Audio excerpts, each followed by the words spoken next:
Hola, ¿qué tal? Qué gusto que usted pueda informarse con nosotros. Acción 10 en la mañana, este 6 de julio. Y le saluda Saile Aguilar junto a Odili Vargas, Jimmy Romero y Jocelyn Medrano. Una joven de 21 años de edad fue asesinada este martes a mano de su pareja en una vivienda del barrio Carlos Fonseca, en Managua. El femicidio le habría propinado un balazo en el cuello cuando la víctima estaba amamantando a su hija de apenas 6 meses de nacida.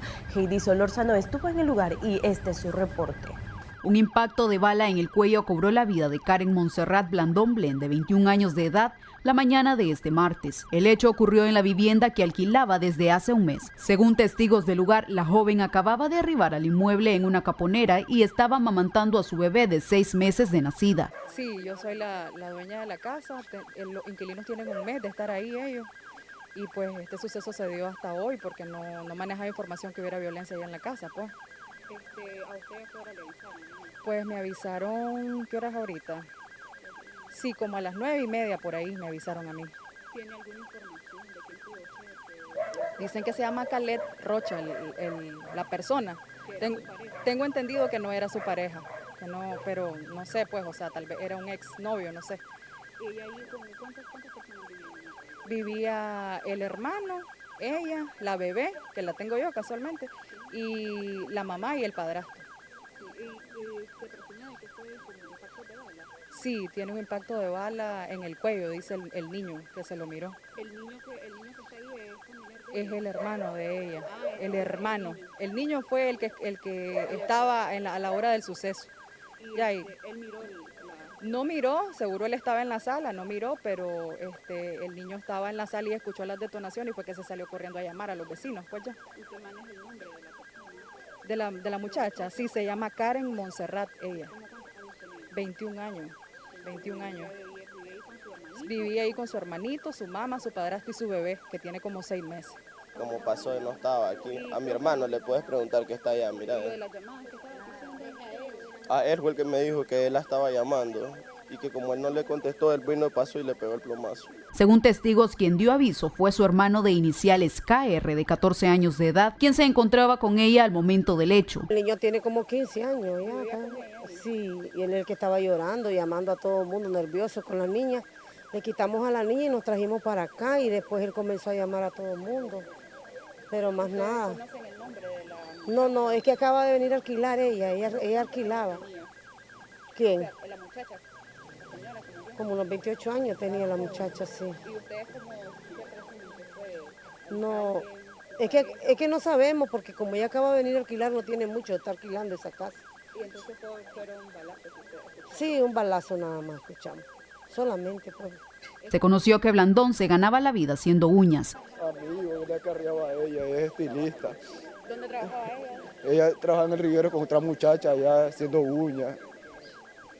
¿Cuál es su nombre? Germán Antonio de Tampeña. Oficiales de la policía llegaron al lugar a realizar las debidas investigaciones. El cuerpo fue trasladado al Instituto de Medicina Legal para realizarle la correspondiente autopsia. De enero a junio de este año, el organismo Católicas por el Derecho a Decidir reporta que un total de 27 mujeres han sido asesinadas en el país. Con cámara de Julio Real, informó para Acción 10, Heidi Solórzano. Un hombre de 44 años de edad perdió la vida de manera instantánea después de ser atropellado por un furgón en el municipio de Diriomo. Veamos los detalles con Víctor Ticay. De manera casi instantánea perdió la vida un ciudadano hasta ahora de identidad desconocida y de al menos unos 44 años, cuando de forma repentina se le metió a un furgón para que lo atropellara en actitud suicida. El cuerpo quedó tendido sobre el pavimento con exposición de masa encefálica y según testigos, varios vehículos ya lo habían esquivado minutos antes. Sin embargo, el conductor del furgón, identificado como José Virgilio Adonis Rivas, le fue imposible, dando origen a la fatal tragedia. El hecho se registró frente a la gasolinera San José en Diriomo, carretera que conduce hacia Managua, lugar hasta donde llegaron agentes de tránsito de Granada para investigar a fondo las verdaderas causas del accidente. Informó para Acción 10, Víctor Ticay. Muchas gracias, Víctor Ticay, por esa información desde esa zona. Vamos a cambiar totalmente de tema porque encuentran en las costas del lago de Managua el cuerpo de un pescador que había sido reportado como desaparecido por sus familiares este pasado domingo. Pero es Kevin Arrieta quien nos brinda más detalles sobre este caso. En avanzado estado de descomposición fue encontrado 2 días después el cuerpo de José Antonio Hurtado, de 45 años de edad, quien había desaparecido desde el pasado domingo cuando realizaba labores de pesca con otra persona en el lago de Managua. El hallazgo se realizó en horas de la mañana de este martes en el sector del Paseo Solotlán.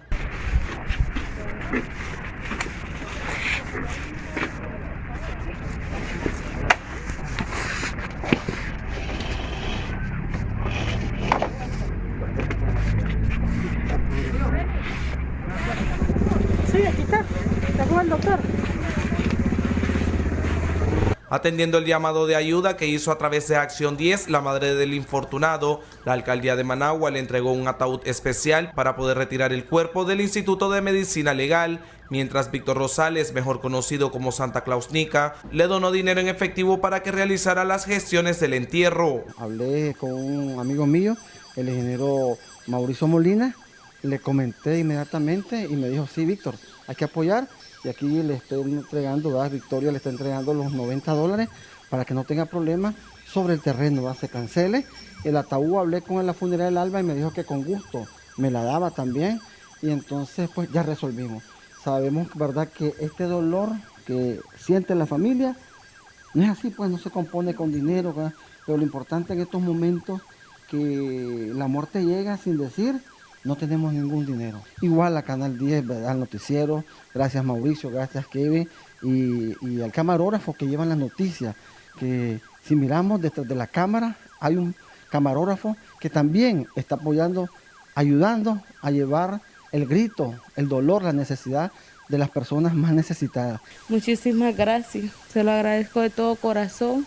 Igual le agradecemos al periodista que ha estado desde ayer con nosotros, a Kevin Arrieta, para que él ha estado mano a mano con nosotros, apoyándonos, investigando y llevando todas las noticias.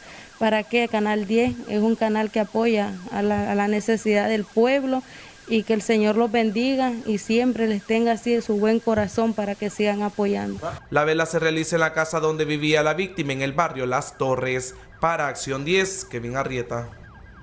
Este martes se cumple 3 días desde que fue arrastrado por el Río Grande en Matagalpa un joven originario del municipio de Muy Muy. Familiares y amigos piden ayuda para encontrar su cuerpo. Veamos el reporte con David Mendoza. Autoridades y algunos habitantes de Muy Muy tienen 3 días de buscar a un joven que fue arrastrado por el Río Grande de Matagalpa en el sector de Paso Real. Comunicaban pues que un familiar suyo estaba desaparecido, que no lo han encontrado. Sí, todavía no lo hemos encontrado, fíjese. Extraoficialmente nos informaron que el desaparecido es identificado como Pablo Girón. También los familiares y amigos piden apoyo a los que viven cerca del río, que si lo ven pueden llamar a las autoridades correspondientes. El hecho se registró el pasado domingo 3 de julio en horas de la mañana. Les informó David Mendoza. Localizan en una morgue del estado de Texas el cuerpo de un nicaragüense originario del municipio de Matiare que murió el pasado 26 de mayo ahogado en el río Bravo. Kevin Arrieta conversó con el padre de la víctima y nos cuenta los detalles. El cuerpo del migrante nicaragüense José Antonio García Ramírez, de 41 años de edad, fue encontrado en una morgue en Laredo, Texas, después de que intentara cruzar el río Bravo en su travesía por llegar a Estados Unidos. Su familia, habitante del municipio de Matiare, fue notificada por la sección de connacionales del Ministerio de Gobernación tras haberlo reportado como desaparecido. Ayer que yo llegué, pues me dijeron que ya estaba confirmado que el cuerpo había sido identificado y que lo que se necesitaba era que la fiscalía diera el pase porque están en investigación si no hubo mano criminal, ¿verdad? Porque nosotros de lo que sabemos o que manejamos es que él cayó al río, pero ellos quieren descartar si alguien lo empujó, si alguien hizo algo o simplemente pues se ahogó. El compatriota salió de Nicaragua el pasado 23 de abril y fue hasta el 26 de mayo que lo encontraron ahogado junto a un grupo de migrantes. Siento consternado, triste, porque tenía la esperanza, ¿verdad?, de que él estuviera vivo, ¿verdad? Aún sabiendo, usted sabe que como padres nosotros nos aferramos a lo mejor para nuestros hijos. Pero obviamente, ¿verdad?, de que al pasar el tiempo, pues uno se crea expectativas y hasta no confirmarlo, uno pues debe de seguir en la misma posición. Pero sí me siento bastante dolido, ¿verdad?, porque no solamente es este golpe, son 2 golpes seguidos, porque, ¿verdad?, como dije en la entrevista anterior, mi esposa falleció el 30 de mayo.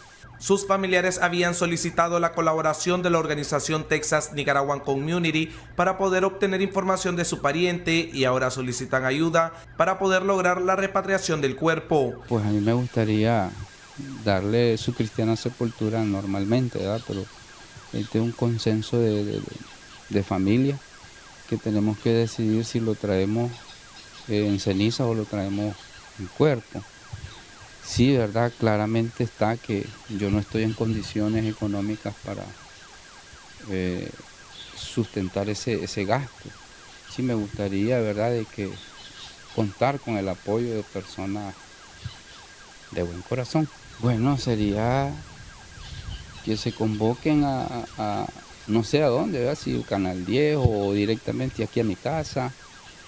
De la manera más factible, ¿verdad?, que se pueda para que esto se realice. Si usted desea colaborar, puede hacerlo al número de celular 87 37 57 37. Para Acción 10, Kevin Arrieta. Bueno, y seguimos hablando siempre de tragedias. Un deslizamiento de tierra dejó soterrados a 2 mujeres y un niño. Este hecho sucedió en la comunidad de Esquipulas, en el municipio de San Juan del Río Coco. Veamos este reporte completo a cargo de nuestra periodista Xochitl Mendoza.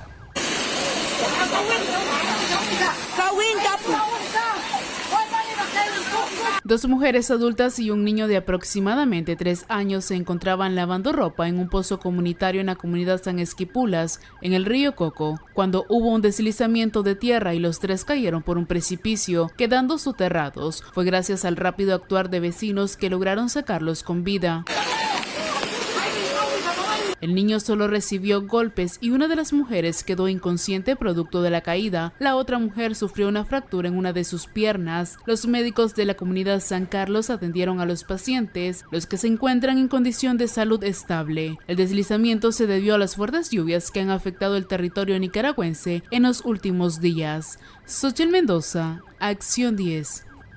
El informe semanal respecto al COVID-19 en el país reporta 41 nuevos casos por coronavirus y un fallecido atribuible a esta enfermedad en lo que respecta a la semana del 28 de junio al 5 de julio. Veamos el reporte con Geraldine Domínguez. 41 nuevos casos confirmados por COVID-19 reporta en su informe semanal al Ministerio de Salud concerniente del 28 de junio al 5 de julio, así como el seguimiento de 36 personas con síntomas asociados al virus que ya han cumplido con el periodo establecido de observación. En la presente semana se reporta un fallecido atribuible al COVID. Según los registros del Ministerio de Salud, desde el inicio de la pandemia hasta el día de hoy, se han atendido a 14.721 personas por COVID-19. Se han recuperado 14.436 nicaragüenses y han muerto a causa de la pandemia 244 ciudadanos. En Acción 10, Geraldine Domínguez. Letonia donó a Nicaragua más de 800.000 dosis de vacunas contra el COVID-19. La donación fue recibida por funcionarios del Ministerio de Salud. Veamos los detalles que nos presenta Geraldine Domínguez. 849.420 dosis de vacunas Pfizer recibió Nicaragua como donación del gobierno de Letonia este lunes para avanzar en la vacunación contra la COVID-19. Así lo informó la Unión Europea desde su sede en Managua. El cargamento de inoculantes fue recibido en el aeropuerto por autoridades del Ministerio de Salud. Según datos de la institución sanitaria, hasta la fecha, desde el inicio de la pandemia en Nicaragua, han fallecido 244 personas, mientras que el 85% de la población mayor de 2 años cuenta con el esquema completo de la vacuna contra la COVID y el 93% tiene al menos una dosis. En Acción 10, Geraldine Domínguez. Es momento de hacer una breve pausa comercial y ya regresamos. Un pastor evangélico hace referencia al caso de violación en el que se vio involucrado otro religioso en el municipio de Ciudad Sandino, quien abusó de su sobrina durante varios años. Veamos los detalles con José Abraham Sánchez. Este 4 de julio, un juez de distrito penal de Ciudad Sandino condenó por violación agravada a una menor de edad a 161 años de cárcel al pastor evangélico Francisco Antonio Hernández Salguera, pero finalmente recibió la pena máxima de 30 años, que es lo estipulado por nuestra legislación penal para este tipo de delito abominable. Para el abogado, pastor y escritor de más de 7 obras, Danilo Guido Chévez, el espíritu inmundo de la lujuria opera en todas las religiones, hombres, mujeres y menores de edad. Dios castigó a muchos ángeles que ellos se encargaban de guardar a nosotros, los ángeles vigilantes. Lo hallamos en Génesis. Ellos se enamoraron de las mujeres de los hombres, dice. Y dice la palabra que de ahí vinieron los gigantes, dice. Hay más cosas ocultas que solo Dios revela a quien quiere. Pero la lujuria es antigua, pues. Antigua. Miramos la hija de Lot teniendo sexo con el padre sin el consentimiento del padre. Lo embriagaron y ellas querían tener sexo con el padre no con ella. Entonces miramos ahí pues etapas históricas de la humanidad, por ejemplo en la fase del cristianismo. Vamos a lo actual y la lujuria se ha desarrollado grandemente y está en todos los estratos sociales. Los padres de familias deben de evitar actos obscenos ante sus hijos. Que el espíritu de lujuria entra desde que nacemos. A veces los padres están vistiéndose, teniendo relaciones sexuales y como los niños son pequeños, de meses, piensan que ellos, como es pequeño, no entiende. Pero los ojos son una cámara como esta. Desde que abrí los ojos, empezar a grabar todo un mundo. Y eso hay un infraconsciente, un infraconsciente que va más allá del mundo consciente y subconsciente, que empieza a grabar y a tener todas esas imágenes. Y ahí se va formando tu alma, digamos, lo que vas a hacer más adelante. Entonces todo eso, muchas veces, los niños y niñas traen maldiciones. Traemos maldiciones desde que nacemos. Venimos custodiados por demonios nosotros desde que nacemos. Dios nos pone ángeles, pero también venimos custodiados por demonios. Los demonios nos conocen exactamente las debilidades. Y nos van a poner ahí tentaciones siempre, a todos nosotros, hombres, mujeres, de cualquier edad, de cualquier religión, pastor o no pastor. Pastores y feligreses deben de evitar los tocamientos en actos de liberación. El pastor no puede ir a una casa donde la mujer está sola, por ejemplo, a visitarla, no es correcto. Hacerle liberación, tocándola. Sí, hacer la liberación, aquí en las liberaciones vos has visto, no se toca a las mujeres. El varón no toca a las mujeres, las varones no toca a los hombres, más no se toca del todo, excepto cuando el Espíritu Santo indica esto de tocar de mujer a mujer, a imponerle las manos, no siempre. En este ministerio la regla general es el Espíritu Santo hace la obra. Y aquí cuando alguien está tomada por el Espíritu Santo, las mismas mujeres son las que la toman, la asisten. Yo le preguntaba una vez al Señor, me está diciendo todo, pero yo quería, pues, Señor, y las mujeres tentaron a Jesús. ¿Qué me dijo el Señor? Claro, hijo, acordate que eran mujeres las que lo seguían y le servían, dice. Jesús fue tentado por mujeres también, pero la diferencia de Jesús con nosotros es muy grande. Jesús no cayó en la tentación. Nosotros estamos dados a caer en las tentaciones.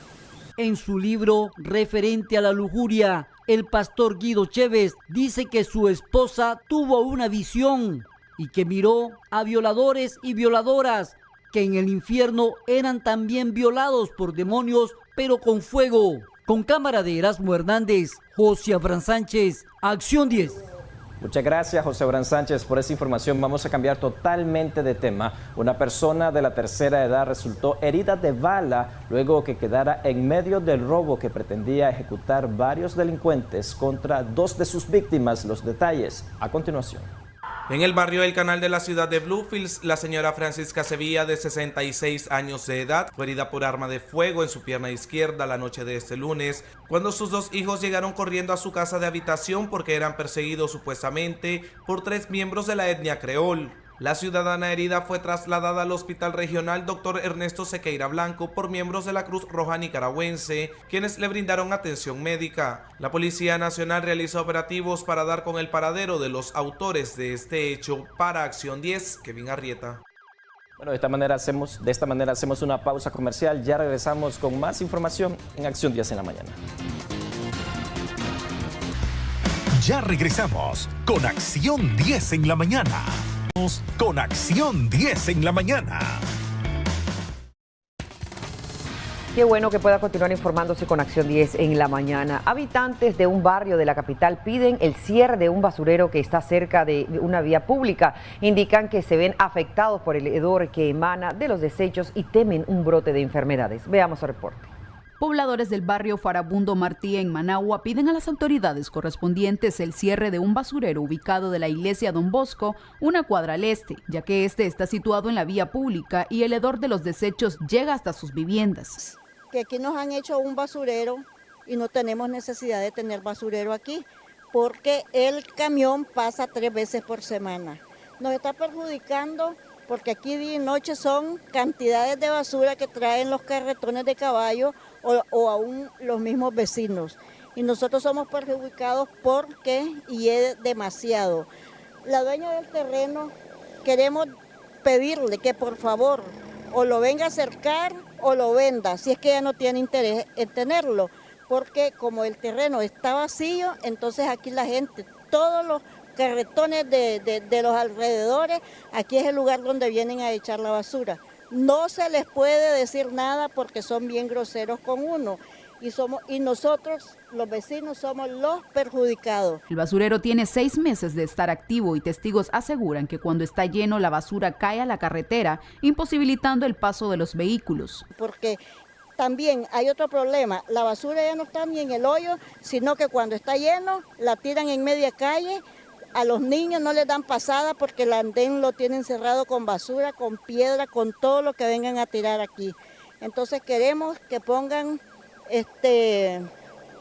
como dijera, que vean esta situación, que de qué manera lo solucionan este problema. Ellos temen un brote de enfermedades por la cantidad de animales que se originan por los desechos. Esperan tener pronta respuesta a su llamado. Con cámara de Julio Real, informó para Acción 10, Heidi Solórzano. El sector porcicultor de Nicaragua logró cifras récords en producción tras matar más de 78,000 cerdos solo en los primeros 3 meses de este año. Jimmy Romero con más detalles. Entre los meses de enero a marzo del presente año, la Cámara Nicaragüense de Porcicultores ha registrado cifras récord en la producción de carne de cerdo, tomando en cuenta que el PIB per cápita en el país es de apenas 5 libras por persona. Que desde el año 2017 al año 2021 hemos tenido un crecimiento acumulado aproximado del 28%, un crecimiento acumulado, tanto en la parte de producción de carne como en el tema de animales faenados. Cabe hacer mención que este gran peso lo ha puesto la industria, es decir, lo ha puesto las granjas tecnificadas. En total se registran 350,000 libras más de las 7.2 millones de libras alcanzadas en el mismo periodo del año pasado. En términos reales se han matado 78,000 cabezas de cerdo. Sí tenemos un mayor consumo de carne de cerdo, a pesar de que hoy en día la carne importada está en 0 arancel. En el 2020 quedamos con el arancel 0 de la carne congelada que viene de Estados Unidos.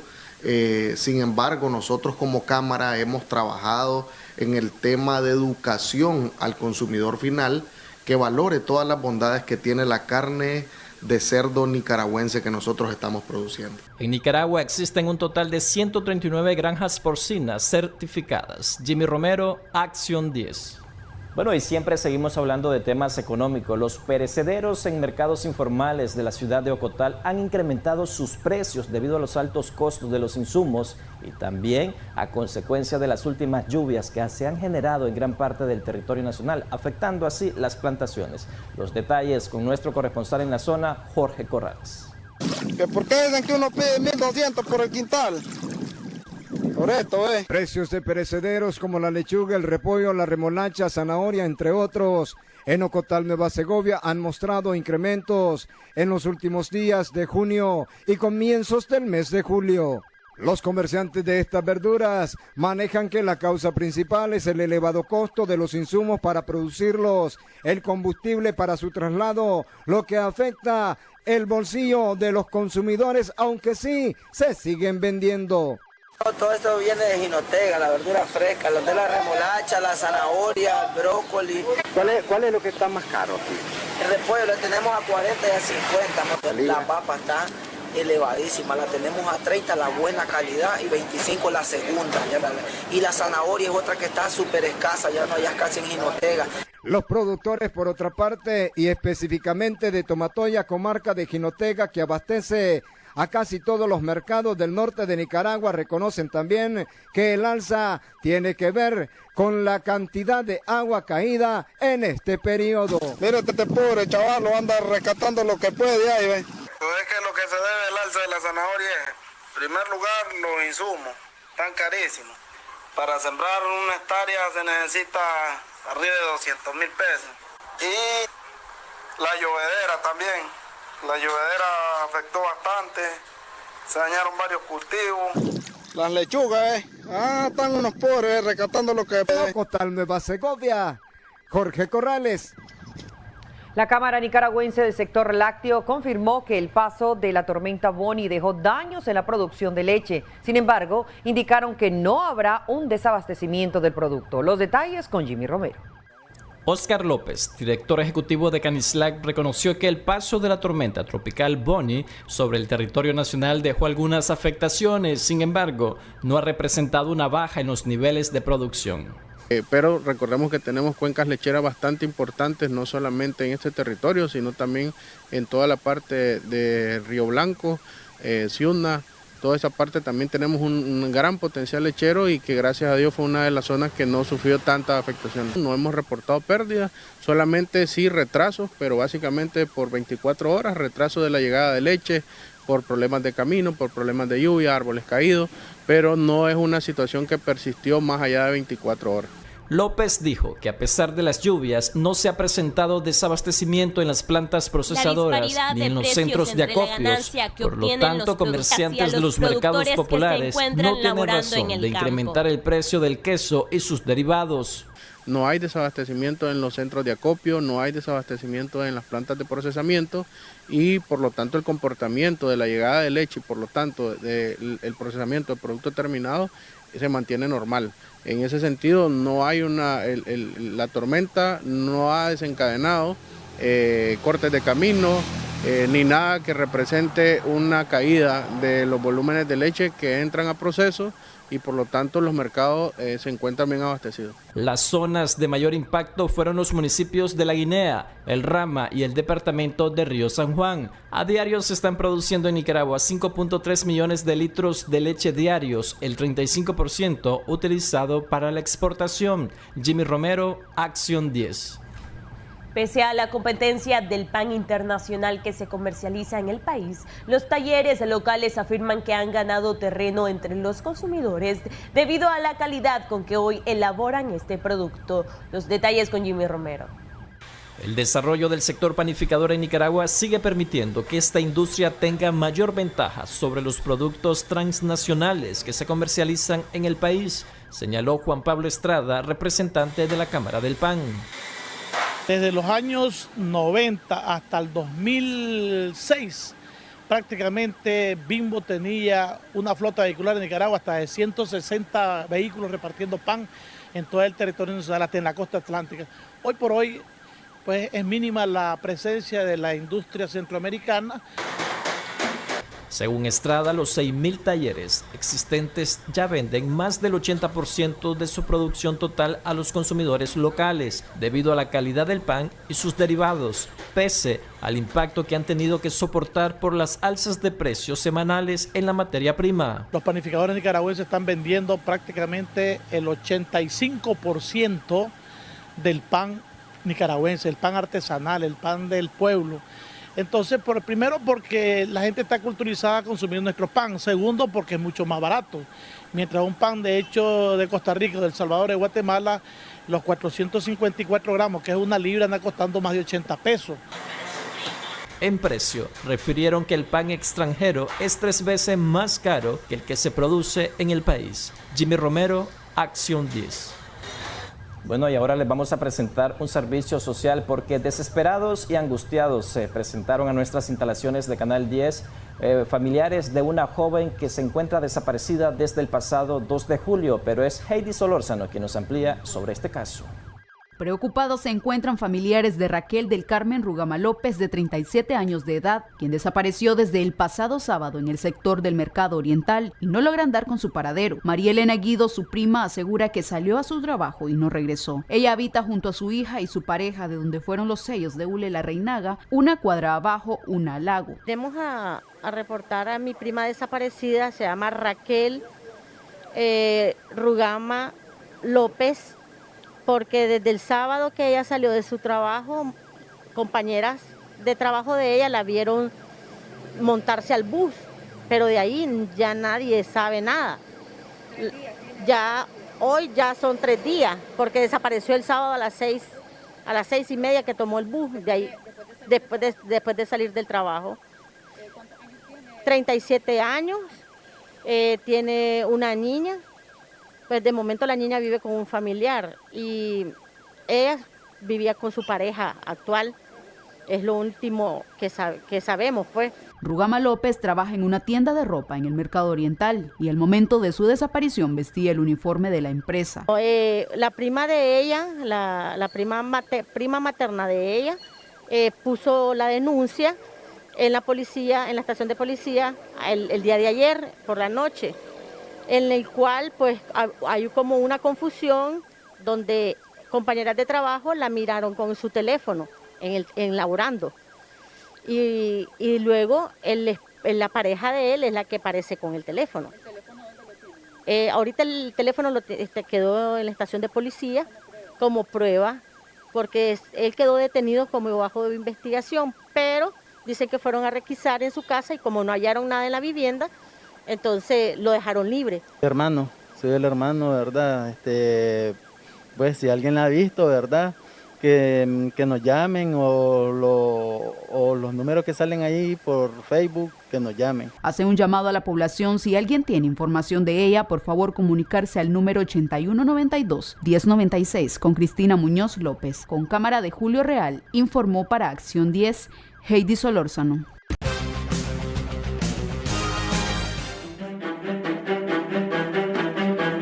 En el año 1946 nació Sylvester Stallone. Es un actor, guionista, productor y director de cine estadounidense de origen italiano. Es reconocido mundialmente como uno de los principales actores del cine de acción de Norteamérica. En este mundo ha dado vida a 2 personajes icónicos, a Rocky Balboa, un desconocido boxeador de Filadelfia que contra todo pronóstico se convierte en campeón mundial, y a Rambo, un ex boina verde veterano de la guerra de Vietnam especializado en guerrilla, supervivencia y combate. El actor ha recibido numerosos premios de la industria cinematográfica, entre ellos la estrella del Paseo de la Fama de Hollywood. Cada 6 de julio se celebra el Día Mundial de la Zoonosis. Se trata de enfermedades que padecen los animales vertebrados y que se transmiten naturalmente al hombre. De los 1.415 patógenos humanos conocidos en el mundo, el 61% son zoonóticos y por lo tanto tienen relación directa con las actividades de la salud pública veterinaria. De cada 5 nuevas enfermedades humanas que se registran por año, 3 provienen de los animales. El mayor riesgo de transmisión de enfermedades zoonóticas se produce en la interfaz entre el ser humano y los animales a través de la exposición directa o indirecta de estos y a los productos obtenidos de ellos como la carne, la leche y los huevos. Arrancamos la actividad deportiva con el latinoamericano de béisbol de pequeñas ligas que se realiza en nuestro país. Nicaragua B cayó en un duelazo 9-6 frente a Venezuela, quedando con balance de 2 victorias, 1 derrota. La tropa pinolera, Venezuela es líder con 3 ganados, 0 perdidos. En el juego de fondo, Venezuela superó 16-0 a Costa Rica. Mientras tanto, Nicaragua A consiguió par de victorias. Le ganó 10-1 a Honduras y 11-1 a Costa Rica, de tal manera que Nicaragua A y Nicaragua B tienen idéntico balance de 2 victorias, una derrota en lo que va de Latinoamericano de Béisbol Williamsport que se realiza en nuestro país. Venezuela líder absoluto con 3-0. ¿Qué sería lo grave de todo esto? De que Nicaragua, las dos Nicaraguas tengan el mismo balance. Que de llegar así a la instancia donde se corta el calendario para ir a semifinales, se estarían cruzando entre sí. Se estarían eliminando entre sí los dos equipos de Nicaragua, porque a como marchan las cosas, Venezuela sería líder, el líder iría contra el número 4, que podría ser Honduras, en este caso, y entonces 2 y 3 se enfrentarían en la otra semifinal. En este momento 2 y 3 son los dos equipos de Nicaragua, así que de alguna manera esa posición que tienen actualmente los dos equipos no es nada satisfactoria, teniendo en cuenta que se van a rifar el boleto entre sí para luego tratar de ir a la final. Y hay que recordar que para ir al Campeonato Mundial en Pensilvania se necesita solamente ser campeón, nada más. Sí, solo el campeón va a Pensilvania. Así que ese es el asunto, dura la pelea, los dos equipos de Nicaragua dando la batalla, pero Venezuela es el rival fuerte, el candidato a vencer, todavía marcha invicto hasta el momento en este campeonato latinoamericano de pequeñas ligas que continúa este miércoles en nuestro país. Este campeonato de pequeñas ligas culmina el 10 de julio a nivel nacional. Gracias por seguir en la fiel sintonía de Acción 10 en la mañana. Hoy vamos a hablar en nuestro segmento en agenda de cárcel por sustracción ilegal de energía eléctrica o de fluido eléctrico. ¿Cuándo realmente usted estaría, además de ser penalizado, además de que le cobren lo que se está literalmente robando, cuándo usted estaría en riesgo de pisar una cárcel justamente por este delito? Vamos a hablar del tema con dos invitados quienes ya nos acompañan. Recuerde que puede participar usted más adelante con nosotros. Y precisamente, Jocelyn, la audiencia ya nos acompaña acá Juan Carlos López de Defensoría del Consumidor y también el abogado Kentin Telles. Muy buenos días, muchas gracias por acompañarnos. Buenos días, gracias por la invitación nuevamente. Bienvenidos. Cuando hablamos, por ejemplo, de algunos clientes, porque al final sí somos clientes de la distribuidora de electricidad, morosos, pero también hacemos la diferencia entre aquellos morosos que quizás le han interrumpido el servicio de energía eléctrica, se lo han cortado y luego hacen una conexión ilegal. Ahí estamos ante un delito. ¿Cuál es ese delito y si se puede o no pagar con cárcel? Claramente, buenos días a los televidentes. Claramente el Código Penal establece en el artículo 236, penaliza lo que es la sustracción ilegal de la energía eléctrica. Se estableció en el código en su momento, era únicamente un párrafo, que se penalizaba a aquella persona que obviamente hacía una conexión ilegal o tenía un beneficio producto de esta conexión ilegal, y la pena andaba alrededor y anda realmente entre 1 y 3 años y de 100 a 300 días multa. Sin embargo, se dio una reforma al Código Penal en el 2013, donde también se sanciona y se penaliza a la persona que es la que llega a hacer la alteración, la persona que llega a hacer estas cometidas, estas alteraciones, que nos va a explicar bien el doctor, estas acometidas realmente del sistema eléctrico. Entonces ya la ley obviamente tipifica y castiga la conducta de dos personas, la que tiene un beneficio para sí o para un tercero, en perjuicio de la distribuidora eléctrica, y la persona que llegó a hacer estas conexiones meramente ilegales.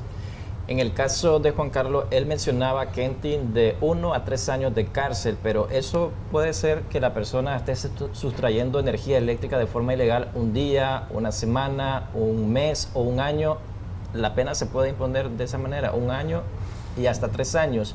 ¿Y qué tanto está la sustracción de energía eléctrica de forma ilegal en los barrios, en los asentamientos y también en las colonias? A mí me gustaría, Juan Carlos, que hagamos una diferenciación, según tu experiencia, sobre qué es una sustracción ilegal y cuándo, por ejemplo, un usuario del servicio de energía eléctrica solicita a la distribuidora el ser legalizado y no hay una respuesta oportuna. Sí, buenos días, igual, por compartir el set con ustedes y el doctor también. Mira, hay el panorama también administrativo que establece la famosa conocida ley antifraude, que era la ley 661 y su reforma ley 731. Pocas palabras, lo que se establece son los parámetros administrativos por la cual la distribuidora, apadrinada de la perspectiva de las resoluciones que emite el ente regulador INE, te establece un procedimiento de seguimiento para determinar si hay fraude. Para determinar si hay fraude hay un proceso administrativo. El primero, se hace una inspección. Las inspecciones se hacen con un representante de la empresa distribuidora y el que da la fe relativamente pública es el funcionario del INE que representa al Estado de Nicaragua como ente de regulación. Entonces, en ese sentido, se revisa si en efecto estas mayorías de escuadrillas antifraude tienen que llegar en el momento que obviamente no está agendado para el cliente. Lo hacen de manera imprevista porque obviamente lo que se pretende es agarrar en las manos de la masa, como se conoce popularmente. Entonces, en aras de eso, existe un procedimiento para canalizar si, más allá de la tipificación penal y llevar el proceso por las vías penales, lo que se hace es la imposición de una multa de carácter administrativo. Físicamente no se lleva a la cárcel entonces la persona. Eso está en dependencia de lo que se establece en el procedimiento administrativo, a excepción que cuando se, valga decirlo, se estrenó esta reforma a la ley, la reforma al Código Penal, o el mismo Código Penal porque lo establecía, y también las reformas que le hizo casi un acápite, una parte infine para también sancionar, como decía el doctor, a aquellos de que le hacen también el trabajo. No te sancionan solo a vos como usuario, sino a aquella persona que te hace el trabajo, o aquel funcionario, porque a veces se demostró que habían cuadrilleros de DINORTE o subcontratistas que le hacían el trabajo a la gente, pues hacían el business. Entonces, lo que te establece es, primeramente, es demostrar, el que te demuestra, a excepción de que sea demasiado evidente la sustracción ilegal de energía eléctrica, es la empresa con alguien del ente regulador. Y se va a determinar en ese proceso si existió, ojo a esto, si había energía sustraída, si había energía no registrada. Y hago la diferenciación ahí. Energía no registrada es aquel elemento donde no es una energía que es revisada por la empresa distribuidora, pero por desperfecto que son causales por la empresa distribuidora. El medidor no funcionó, el cliente lo reportó desde el medidor hacia afuera, conocido como el empalme de la línea principal, realmente había un cableado, un desperfecto. Entonces, no registraba energía eléctrica. Y energía sustraída, como bien lo establece, es aquello donde el usuario en efecto manipula el medidor, pone una línea directa, manifiesta, como establece la legislación, o le ponen a veces los famosos lagartos, pues que invierten obviamente las líneas para no registrar el consumo. Tenemos algunos comentarios, Juan Carlos y Kenty, que quiero permitirme el poder leerlos. Recuerden que usted puede participar con nosotros haciendo sus comentarios en nuestra transmisión en Facebook. Nos encuentra como Canal 10 Nicaragua. Nos dice Orvin Reyes, cárcel deberían aplicarle a los que por mala interpretación del medidor alteran los consumos y montos a pagar al leer. Realmente la alta facturación es algo que viven muchos de los usuarios de la electricidad o de la energía eléctrica. Agradecemos ese comentario. También nos pregunta otra persona, en el caso de alguien que se pega, así literalmente nos escribe, que se pega, por ejemplo, del cable de tendido eléctrico de mi casa para sustraer energía eléctrica de manera ilegal y luego se me refleja a mí, ¿cómo yo puedo comprobar esto? Ha sido una situación de nunca acabar porque siempre lo hacen por la noche y le he pedido a la distribuidora que lleguen y nunca llegan cuando la persona está incurriendo en el delito. Mira, vamos, es importante adicionar algo a lo que mencionó el doctor, y esto es en relación al ejercicio de la acción penal. Como bien decía el doctor, si bien es cierto, DISNORTE, DISUR, con el acompañamiento del INE, cuando te lleguen a hacer la inspección para determinar si hay obviamente fraude, si estás cometiendo un robo de energía eléctrica o sustracción ilegal, como le llaman, aquí hay algo muy importante, porque lo que hacen ellos es determinar realmente cuánto es la sustracción ilegal que se dio, porque en base a esas circunstancias se va a establecer si te van a acusar penalmente o no. ¿Por qué? Porque la ley te dice que tenés que por lo mínimo haber 3 salarios mínimos. Te dice 3 salarios mínimos tiene que ser lo mínimo de la sustracción ilegal para que pueda ser un delito y te puedan acusar. Entonces, obviamente, una vez que se da esta inspección, el INE va a determinar y te va a certificar, porque con la certificación del INE de que te diga que sí hubo fraude eléctrico o sustracción ilegal y se determine una cantidad, obviamente ya va a venir Unión Fenosa y va a determinar si te va a acusar o no, y eso va a ir en dependencia del monto, porque supongamos que es un monto grande de 100.000 o 300.000 córdobas o más, pues hay otras personas que te sustraen más dinero. Esta persona te puede decir a vos, Elina, a ver, vamos a negociar, porque la idea es obviamente que pagues lo sustraído ilegalmente. Si vos pagás, no hay ningún inconveniente. Si no pagás, te van a acusar penalmente, porque es la única opción que tienen ellos de coaccionarte para que vos les pagues. Ok, en el caso de la televidente cuyo mensaje leía, el último precisamente donde decía que el vecino le sustrae energía eléctrica y que luego se le refleja en su consumo a ella, pero que siempre lo hace por la noche, que ha dicho a la distribuidora y ha exteriorizado esta denuncia. Sin embargo, ha sido muy difícil el poder comprobar este delito. ¿Qué puede hacer ella? Pero mira, en ese caso, yo lo que te digo, estoy seguro de que si se lo dice a la empresa distribuidora, se lo puedo decir, no sé si ha agotado la vía, que lo tienen que hacer su reclamo relativamente por escrito, porque la ley te permite, en este caso particular. Mira, hay gente que cree que por llamar al 125 o las líneas que tiene Disnorte, inmediatamente solucionó el problema. No, absolutamente. Eso debería de ser lo más práctico. Sin embargo, los usuarios que tengan una foto, pueden tomarle foto, lo adhieren, hacen una carta y después de eso te aseguro que hay una inspección. Y ¿en qué momento el cliente va a salir libre en el sentido de que le están aplicando un consumo adicional que el vecino se lo está cogiendo de forma ilegal? Un censo de carga. El censo de carga es práctico. El censo de carga va a demostrar si en realidad la cantidad de carga que tiene en su domicilio, o sea, la cantidad de aparatos que tiene en su domicilio corresponde a lo que está saliendo de facturación. Entonces hay un análisis en base a eso. Pero insisto, el cliente tiene que moverse, hacer su escrito, tiene que ver a la empresa distribuidora, si tiene fotos pues mejor. Y por otro lado, en caso que la empresa considere ellos que no le está importando, hace un escrito al ente regulador INE, después de haber agotado una vía exteriorizada desde el punto de vista administrativo, como establece la normativa de servicio eléctrico. Hay mucho descontento. Jocelyn, sí. Adicionando siempre algo a lo que mencionaba el doctor, en ese caso de este joven que te hizo la consulta, también es importante determinar lo siguiente: ¿dónde se estaba dando la sustracción? O sea, ¿se estaba dando antes del medidor o se estaba dando después del medidor? Si se estaba dando antes, obviamente el robo, la sustracción es directamente en contra de Unión Fenosa. Si se estaba dando después del medidor, obviamente le estaba robando energía eléctrica al usuario. Entonces ahí Unión Fenosa lo más que podría llegar es hacer, como dice, la inspección y determinar obviamente dónde está la cometida, dónde se están conectando y desconectarlo. Pero siempre en estos casos es importante demostrar la conducta de la persona a la hora que se vaya a acusar para determinar el dolo. Porque si la afectación es directamente contra el usuario, después la conexión estaba después del medidor, o sea, el que está pagando la energía del que está robando es el usuario. Entonces ahí Unión Fenosa no tendría obviamente nada que ver, más que todo aplicar los procedimientos para cortar el cable, etcétera. Tenemos bastantes comentarios, de hecho hay bastante descontento de la población con el tema de la alta facturación y no quiero omitir el leer también estos mensajes. Nos dice un amigo televidente, por ejemplo, según el medidor, por cada kilowatt que se consume nos cobran por otros 9 kilowatts que ni siquiera se consumen y así nos sale alterado el recibo. ¿Qué podemos hacer? Buen día, nos dice Mario Román. Mi pregunta es, ¿cuánto tiempo tenemos que esperar para que nos conecten una solicitud de energía, para que nos resuelvan esto? Tengo 5 meses desde que hice mi solicitud y solo me dicen que en este mes, que en 10 días y es la fecha y nunca me conectan. Nos dice otra persona, ¿qué pasa con aquellos que están presentándose a la empresa distribuidora de energía eléctrica para solicitar el servicio legal y no le dan cabida? En ese caso uno se vuelve también hechor de este delito de sustraer energía de manera ilegal cuando hay un soporte de que hemos solicitado la legalización.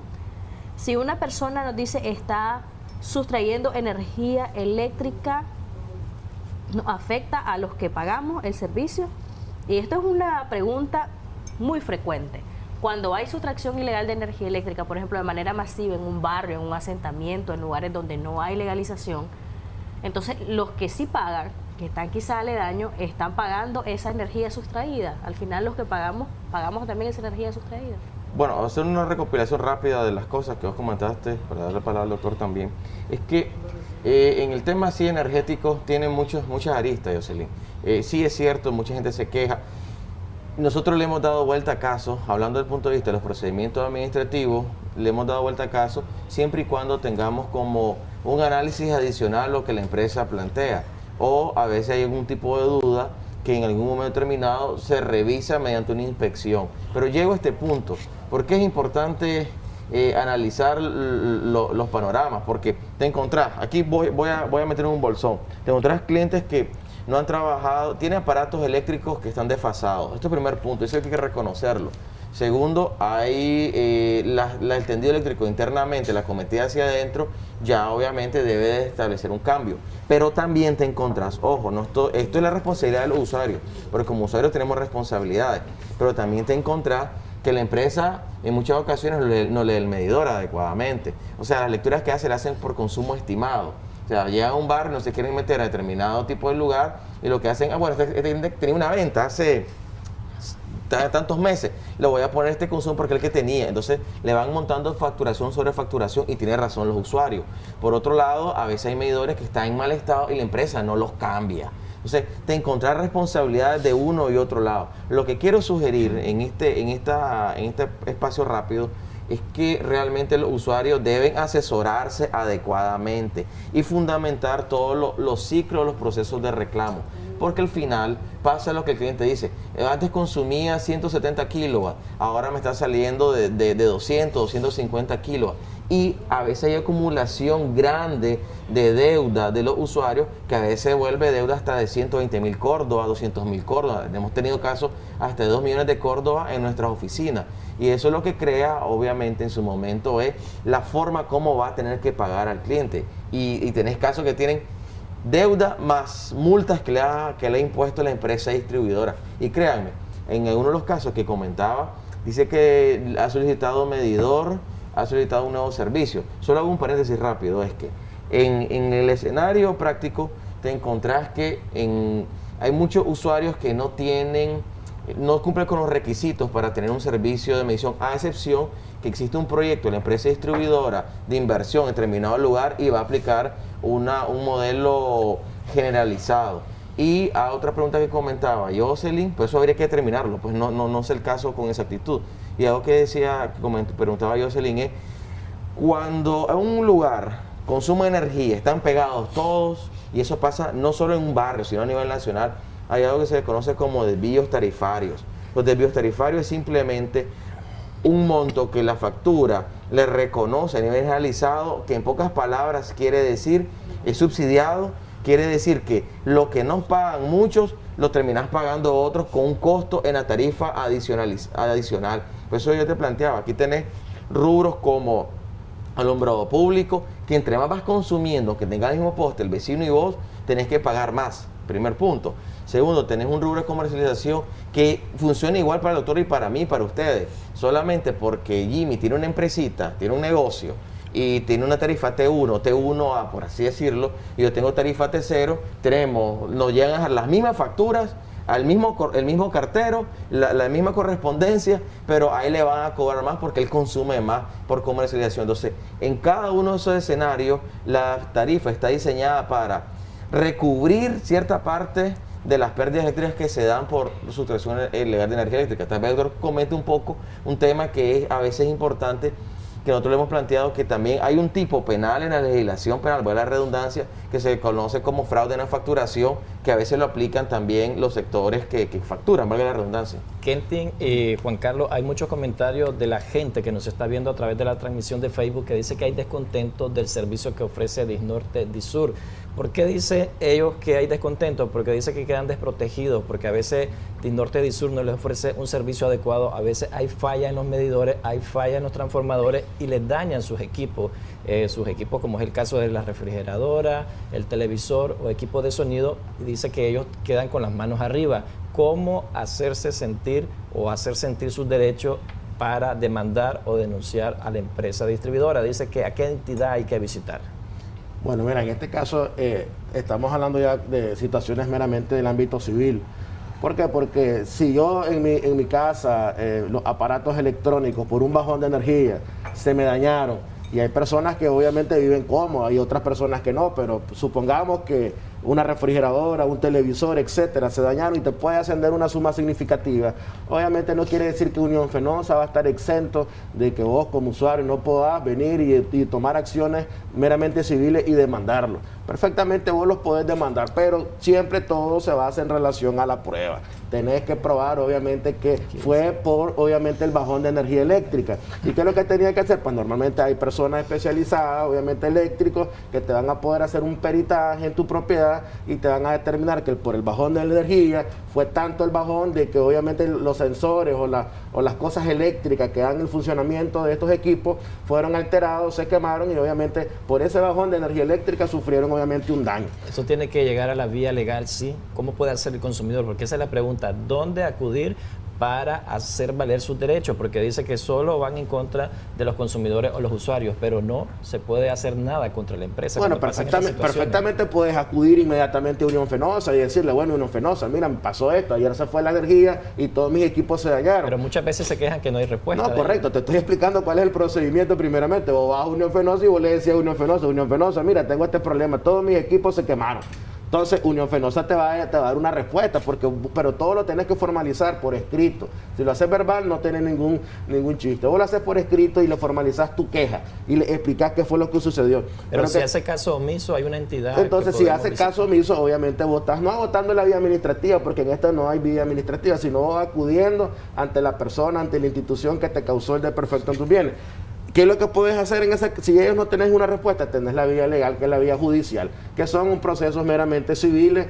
Habría que encasillar claramente cuál sería la acción o la pretensión que tomarías en contra de ellos y obviamente vos venís y vos los demandás. Siempre hay que tener y estar claro, la prueba en esto es totalmente contundente. Vos lográs demostrar que por esos equipos se dañaron por el bajón de energía eléctrica con un peritaje. Siempre tenemos que buscar en estos casos pruebas científicas. Pruebas científicas porque obviamente no vas a llevar a 3 testigos a decir que se bajó la energía eléctrica y que los equipos se dañaron. Aquí tenés que llevar pruebas científicas, expertos que sean meramente eléctricos, en electricidad, que tengan que ver con el funcionamiento, cómo operan los bajones y las subidas de energía. Entonces, vos llevas un peritaje y vos demostrás que fue por eso, yo te aseguro que vas a tener un fallo a favor y vas a tener un documento legal que es una sentencia donde vos vas a ejecutar después a Unión Fenosa para que te pague. Embargas las cuentas y Unión Fenosa te va a pagar. Sí, yo quería contar algo, sí, que dice el doctor. Hay en la normativa de servicio eléctrico, hay un acápite que se llama daños y perjuicios. Entonces, hay un proceso administrativo en los casos de que por un bajón, que es responsabilidad, en este caso, si es responsabilidad de la empresa distribuidora, se te va a aplicar. Lo que pasa es que algo sí que dice el doctor es cierto, la gente deja pasar mucho tiempo. La normativa te establece que tenés 72 horas. Si el día de hoy hay un bajón, yo tengo hasta 3 días para llevar mi queja. Mucha gente lo hace por llamada telefónica, puede ser operativo, pero lo adecuado es que lo haga por escrito. Si la empresa distribuidora solo va a dar una resolución, es una sola resolución y una inspección. Cuando la gente demanda sobre el pago de daños, por así decirlo, o que hay un perjuicio en la conectividad, entonces lo que hace la empresa distribuidora va a reparar en caso que lo demuestre. Si fue en las líneas de baja transmisión hacia abajo, sí le corresponde a la empresa distribuidora. Si tiene que ver a nivel intranacional, por el tema de la transmisión, a nivel nacional, estás hablando que es transmisión, le corresponden a 3. Entonces ya no, el procedimiento lo tiene la empresa distribuidora. Si la empresa distribuidora no te da un visto bueno, no te pareció la respuesta, te puso demasiadas trabas, te dice, no es mi responsabilidad, el usuario tiene 10 días establecidos para irse al ente regulador INE, donde va a empezar un proceso de revisión, apelación, y bueno, revisión y apelación para el Consejo Directivo. Y después de ahí pues, puede tomar, como dice el doctor, las asignaturas en la vía civil o irse a la corte por la vía de una demanda de un contencioso administrativo, lo que considere. Pues. Pero hay un procedimiento establecido. Normalmente estos casos, fíjense que al menos en estos casos, el cliente gana un 85% en la vía de Disnorte y el INE, porque las inspecciones son básicas ahí, y hay un reporte en las líneas de transmisión o el Código de Contaminaciones Eléctricas te establece cuándo hubo una fluctuación a nivel nacional y cuándo lo tuvo la empresa distribuidora. Todo eso se registra en el despacho de carga a nivel nacional, entonces es verificable. Lo que yo le aconsejo a los usuarios cada vez que venimos a hablar del tema de energía eléctrica es: 1, no se va a acumular mucha deuda. 2, no se conecte de forma ilegal porque, miren, le hace un daño a ellos. Aparte que obviamente comete un delito, como dice el doctor, muy bien dicho. Tercero, le hace un daño al Estado en el sentido de que por lo que no pagan unos, pagamos varios. y por otro lado la economía no se dinamiza. Entonces, no sé si a ustedes les ha pasado, a los televidentes que nos están viendo, que dice, Chocho, si viviera en tal barrio, por no quiero ser despectivo peyorativo, ¿verdad? O asentamiento, dice, nunca hay unas cuadrillas, porque sabe que la gente sale arrecha.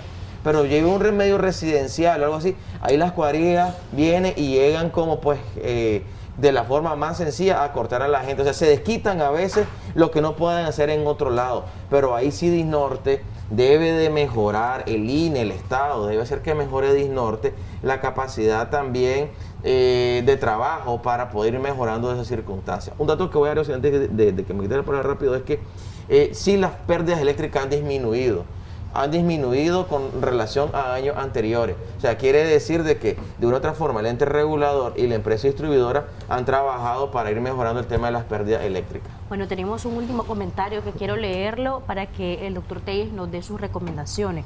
Buenos días, a nosotros nos mandaron una notificación por haberse encontrado una línea directa en nuestro medidor y fue el vecino quien nos conectó ilegalmente. Realicé entrega de carta explicando que no era de nuestro conocimiento, por un monto de 3.200 córdobas. Me hicieron llegar o llenar más bien una carta en la oficina de Disnorte en la cual yo no iba a pagar ese monto, pero hasta el momento me siguen cobrando. ¿Qué debo hacer en ese caso?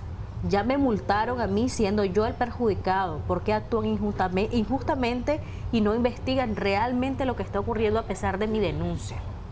Bueno, como mencionamos en un inicio, Jocelyn, recordemos que para que pueda ser un delito tiene que ser arriba de 3 salarios mínimos. Si estamos hablando obviamente de 3.000 córdobas, 3.500 córdobas, estamos hablando meramente de procesos administrativos que son los que hace Unión Fenosa. ¿Qué es lo que tendría que hacer esta persona? Obviamente, si ya se dio un procedimiento, si ya tienes un fallo, si no apelaste, no utilizaste los recursos y el fallo está firme de manera administrativa, no te queda más que negociar. No te queda más que ir al ente regulador o con Unión Fenosa y hacer un acuerdo de pago y buscar cómo subsanar obviamente esos pagos, no te quedaría de otra. Ok, muchísimas gracias. Un enfoque realista, pero pues también esperanzador en el sentido de que sí hay forma de que se pueda apelar a una decisión de Disnorte y Sur, por ejemplo, si hay un ente regulador y sí se pueden hacer los procedimientos debidos. Juan Carlos, yo solo quería culminar rápidamente, es que pues aquella gente que a veces nos escribe al WhatsApp o nos llama o quiere poner una denuncia, háganlo, nos toma foto de la factura, nosotros tenemos ese proceso rápido. En el fanpage de Defensoría del Consumidor, pues que es lo más sencillo, rápido de buscarlo, le toma foto, el foto donde tiene que reclamar, a veces el medidor, los aparatos a veces que tiene, nosotros le pedimos. Y por otro lado, con el número NIS, nosotros le ayudamos a la gente, a veces le damos una asesoría, a veces problemas colectivos lo hacemos. Pero sí, yo solo voy a puntualizar, el tema de energía eléctrica de igual forma se trabaja como lo hace con un experto en derecho penal, derecho civil, derecho de familia, lo que sea. Esto de igual tiene que ver con alguien que conozca. Y alguien que conozca no solo la parte jurídica, sino también el apoyo técnico, como decía el doctor, porque a veces necesitas un peritaje que te va a servir una prueba pericial y alguien que al menos te determine si podés debatir si hubo fraude, si no hubo fraude, si las líneas le correspondían a la empresa distribuidora, etcétera. Eso lo planteo porque a veces yo sé que los usuarios quieren resolver, creen que porque resolvieron a uno, de tal manera se resuelve el problema de todos. No, los casos se llevan de forma individualizada y el objetivo está de buscar una solución conjunta. Escríbanos al fanpage de Defensoría del Consumidor, nosotros le damos respuesta, le escribimos, a veces le visitamos a algunos clientes y buscamos a veces alternativas adecuadas para el usuario y que no salga tan perjudicado, pues como a veces está en los casos. Muchísimas gracias a los dos por habernos acompañado y exponernos este tema con todas sus ventajas y desventajas que los televidentes pueden identificar, y gracias a ustedes, amigos y amigas, nuestra fiel audiencia, porque siempre está comentando nuestras transmisiones y aprovechando la oportunidad para poder expresarse, hacer sus denuncias públicas y también hacer sus preguntas, Jimmy, a nuestros expertos. Así es, recuerde siempre sintonizarnos a través de Facebook, Canal 10 Nicaragua, y nosotros vamos a estarle dando lectura en este segmento agenda a sus comentarios para que tengan respuesta de los expertos que invitamos. De esta manera hacemos una pausa comercial, ya regresamos con más de Acción 10 en la mañana.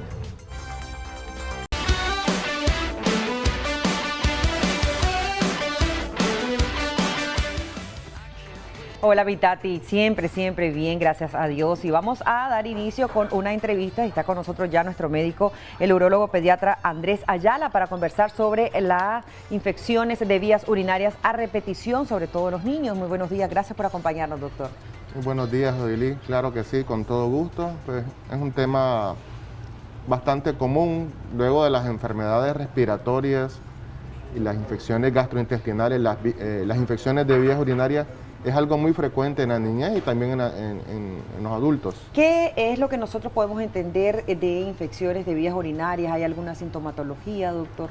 Bueno, lo principal es definir que en este caso lo que vamos a hablar es de las recurrentes. Okay. O sea, una infección de vías urinarias que da aisladamente no es tanto un problema, pero las que están dando a repetición son las que tenemos al menos 2 episodios de infección de vías urinarias en 6 meses o 3 al año. Entonces, cuando ya tenemos este tipo de problemas a repetición, existe el riesgo de que estas infecciones puedan alcanzar directamente el riñón. Y estas son conocidas como pielonefritis. Y estas pueden predisponer a tener mayores secuelas o complicaciones a nivel del aparato urinario, como son la hipertensión arterial a temprana edad o insuficiencia renal. Esto secundario a algunas cicatrices que se forman en los riñones, y según la predisposición genética que tengan las personas, pues esto puede avanzar. No significa de que todos los niños que tengan infecciones de vías urinarias recurrentes van a sufrir estas secuelas o complicaciones. Sí, pero hay que estar pendiente, doctor. ¿Pero a qué se debe que sean recurrentes, que a cada momento estén padeciendo, verdad, de esas infecciones de vías urinarias? ¿Será el aseo personal, algún tipo de medicamento, el ambiente? ¿A qué se debe, doctor? Sí, hay varias vías por las cuales se adquieren las infecciones de vías urinarias. Puede ser la más común es la ascendente, la cual viene asciende a través de la uretra hacia la vejiga o puede llegar hasta los riñones. Sí. En las niñas hay una mayor predisposición por la anatomía, la cercanía que existe entre el ano y por lo tanto las bacterias que están alrededor del ano y la uretra, que es el orificio por el que hacen pipí. Entonces esta cercanía hace que el sexo femenino esté más predispuesto a las infecciones. Los otros son los hábitos. El hecho de aguantarse las ganas de hacer pipí es un factor de riesgo. La higiene es muy importante también.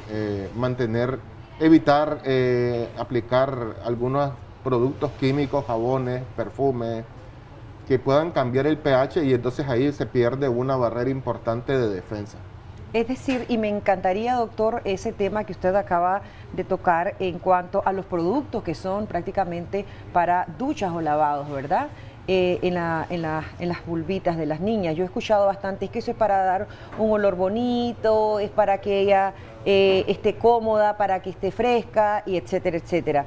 ¿A qué predispone eso? ¿Eso es correcto? ¿O a qué edad se puede utilizar estos jabones vaginales? No son recomendados a ninguna edad. Ni en la niñez ni en la adultez, puesto que esto va a cambiar la acidez normal de los genitales, que es un factor de defensa. Entonces no se recomiendan el uso de duchas vaginales, y los jabones, preferiblemente usar un jabón neutro que no vaya a cambiar el pH y por lo tanto la defensa. Un poco también a veces las toallitas húmedas famosas que utilizamos pueden también cambiar el pH de ahí. Entonces a veces es preferible utilizar agüita y jabón, un jabón neutro. Se recomienda. ¿A qué edad un niño ya puede presentar estas infecciones? ¿Desde que nace o hay una edad pediátrica específica? Desde que nace, pero son mucho más frecuentes en edad escolar y preescolar. Hay algunas malformaciones de las vías urinarias y hacia ahí se deriva la investigación de por qué están sucediendo infecciones recurrentes. Ahí dirigimos la investigación de ver si hay alguna otra patología que esté predisponiendo a que esté sufriendo infecciones. Dentro de ellas, por ejemplo, estudios de imagen como un ultrasonido renal y de vías urinarias, medir la orina postmiccional que queda en la vejiga después de que el niño va a hacer pipí. Algunos otros estudios especiales como un estudio que se conoce como uroflujometría con electromiograma, que este electromiograma lo que nos lleva es a poder registrar la actividad eléctrica de los esfínteres. En los niños es bastante frecuente que ellos todavía tengan una incoordinación o un mal uso a veces de los esfínteres. Y esto los lleva a que tengan trastornos miccionales. Si no vacían completamente la orina, por estar activando los esfínteres, Entonces, esta orina residual que queda en la vejiga tiene más riesgo o más predisposición de que las bacterias se multipliquen y a su vez puedan llevar a una infección. Doctor, ¿a qué se debe que también nos consultaban que no se ha curado correctamente esa infección de vías urinarias? ¿Podría predisponer a que sea recurrente también? Nos preguntan eso. Bueno, ahí ya no sería recurrente, sino una infección persistente, ¿verdad? Pero ahí también nos ayudamos mucho de los exámenes bacteriológicos, como es el examen general de orina y el urocultivo, que también está acompañado de algo que se llama antibiograma. O sea, el urocultivo es un estudio especial en el cual nos va a reportar la cantidad de bacterias que crecen en orina, y esto nos va igualmente va a reportar que una serie de antibióticos que pueden servir y que se conocen como sensibles o que son resistentes a este tipo de antibióticos. Se reporta una lista de antibióticos a los cuales es sensible la bacteria y a los cuales ella se resiste. Ok, doctor, también cuando ya están estas infecciones de vías urinarias, a veces incluso se automedica al niño. ¿Qué es lo que puede provocar? Porque ya está recurrente, ya ha insistido prácticamente esa enfermedad en que se cura y después reaparece y reaparece y reaparece. ¿Qué es lo que puede predisponer? Usted ya decía quizá hasta problemas renales, pero además de eso. Bueno, primero el automedicarse antibióticos, lo que puede y el abuso del uso de los antibióticos puede llevar a que haya una resistencia microbiana generalizada. Luego esos antibióticos no van a tener el mismo efecto y van a crear resistencia. Creamos una línea de bacterias resistentes. En algunos casos, cuando tienen infecciones recurrentes, algunos pacientes son candidatos a utilizar antibióticos permanentes a dosis bajas para evitar el crecimiento de las bacterias, mientras nos da la oportunidad de investigar si existe algún factor anatómico o funcional que esté predisponiendo a la infección. Ok, en cuanto a la sintomatología, doctor, nos preguntan, ¿puede también confundirse con algún problema de vías respiratorias, los problemas de infección de vías urinarias, la sintomatología, en base a eso también el medicamento? Va a depender de la edad. En un niño pequeño, pues los síntomas, un recién nacido, por ejemplo, o un lactante, los síntomas son bastante inespecíficos. Pueden haber rechazo al alimento, la actividad del niño puede estar disminuida, puede haber vómitos, puede haber fiebre. Entonces sí, en algún momento puede haber pueden compartir síntomas con alguna infección de algún otro lado. Para esto es que si estamos sospechando de algo respiratorio, pues tendríamos que tener también algún síntoma respiratorio como tos, secreción nasal, estornudo. Pero, cuando solamente tenemos síntomas inespecíficos como los mencionados, vómito, el niño no quiere comer, está irritable, tiene menos actividad y tiene fiebre, entonces sí podría confundirse con cualquier otra infección. Ok, gracias a las personas que siempre comentan a través de nuestras redes sociales en Canal 10. Doctor, usted hablaba también de los exámenes, de la importancia de esos exámenes. ¿Cómo se puede preparar al menor para realizar esos exámenes, ya sea el examen de orina o el urocultivo? En cuanto al de orina, lo principal es tener una higiene previa a la toma de muestra de orina. Y es muy importante la toma de la muestra de orina. Sí. Debe ser se recomienda que sea la primera orina. Existen varias técnicas. Algunas existe una bolsita recolectora, pero en esta tenemos el riesgo de contaminación con las bacterias que están cercanas. Existe la técnica del chorro medio, que es que el niño orina un poco, esa orina se descarta porque viene contaminada y se recoge el chorro medio, como dice. Y las otras son un poco más invasivas, que es colocar una sonda por la uretra y extraer la orina directamente de la vejiga. Correcto, doctor, muchísimas gracias. Y también las recomendaciones que podemos brindar a los padres de familia. Sí, claro que sí. Lo general, las niñas pues están más predispuestas, hay que tener mucho cuidado con higiene de ellas. La ropa interior es muy importante, que sea de algodón, que pueda permitir una buena ventilación.